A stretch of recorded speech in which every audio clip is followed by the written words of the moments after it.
শান্তপুর গ্রামের এক শীতের সকালে জন্ম নিল রুহি। কিন্তু জন্মের সাথে সাথেই শুরু হলো তার প্রথম লড়াই, গায়ের রঙের জন্য মন্তব্য। পাশের মহিলা, আহা, রং তো একেবারে কালো, ভবিষ্যৎ কে জানে কেমন হবে। বাচ্চা এক, তুই লুকোচুরি খেলতে ভালো পারবি, তোরে খুঁজে পাওয়া কঠিন।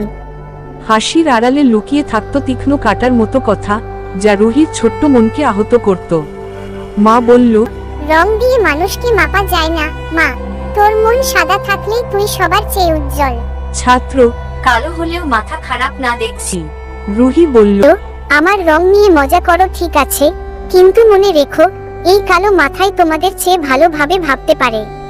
বৃত্তি পেয়ে রুহি এলো শহরে, কিন্তু এখানেও রঙের বিচার শেষ হলো না। মেয়ে, তুই সামনের লাইনে দাঁড়াস না, ফটো খারাপ দেখাবে। রুহি, আমি বদলাবো না আমার রং, আমি বদলাবো মানুষের চোখ। সময় গড়ালো, রুহি শুধু ভালো ফল করলো না, সে হয়ে উঠল সবার প্রেরণা। আগের সেই মেয়ে। রুহি, তুই আমার রোল মডেল।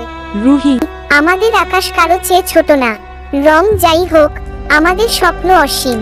রুহি, আমার আকাশ কালো নয়, আমার আকাশ অসীম। ভিডিওটা যদি ভালো লাগে অবশ্য শেয়ার করবেন।